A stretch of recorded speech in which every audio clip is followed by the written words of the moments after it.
Right now at 6, unrest over immigration. You're taking a live look as protesters and federal ICE agents face off in Los Angeles for the third straight day. Tonight, the National Guard is on the ground on President Trump's orders and against the wishes of California's Governor Gavin Newsom. He fears their presence could escalate tensions even further. Meantime, similar demonstrations are springing up across the country and here at home. Thanks for joining us tonight. I'm Will Jones. And I'm Pamela Osborne. You're looking at live pictures, but let's bring you up to speed first. These protests began last Friday after a series of ICE raids in Los Angeles County quickly escalated with protesters and ICE agents in a riot gear facing off in the streets. Some protesters set small fires, throwing bottles and rocks toward police officers. In response, law enforcement used tear gas and pepper spray to control the situation. Tensions hit a boiling point Saturday night with President Trump making the rare call to federalize the National Guard and sending in 2,000 members to control the situation. President Trump's deployment marks the first time in 6 decades that a state's National Guard was activated without a request from its governor. Governor Newsom is criticizing the move, saying the deployment could escalate the violence.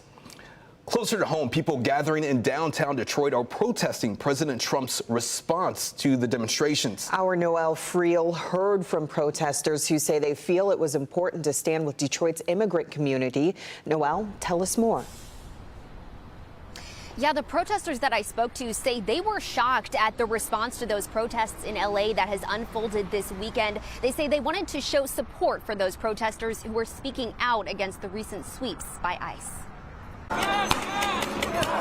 As hundreds of National Guard troops arrived in Los Angeles Sunday following clashes with protesters and federal immigration authorities, across the country, protesters in Detroit gathered in front of the city's public safety headquarters to make their voices heard. Right now, LA is experiencing a lot of raids that can very much happen anywhere in the country.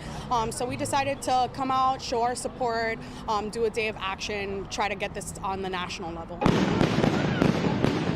The confrontations in LA follow a series of sweeps and ICE arrests taking place across the city this week. These protesters say they're standing in solidarity with those who are taking a stand. I went all the way from Kalamazoo to drive out here to stand in solidarity with the people that are fighting in Los Angeles through nonviolent and spiritual means. For some, like veteran Sean McLaughlin, it's a cause that hits close to home. We have a number of honorably discharged veterans who are undocumented people and are getting deported. Some have actually been deported. We've been able to get some successfully re-entered into the country.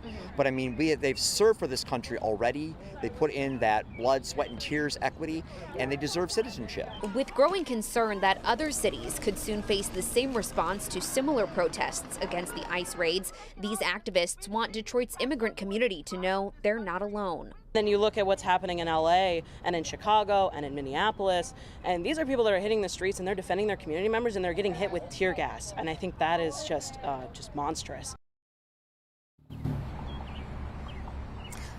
One of the organizations that we spoke to today, an immigrants' rights organization called the Detroit Community Action Committee, is planning another one of these protests in Southwest Detroit. That will take place on June 14th at Clark Park. Live downtown, Noel Friel, Local 4.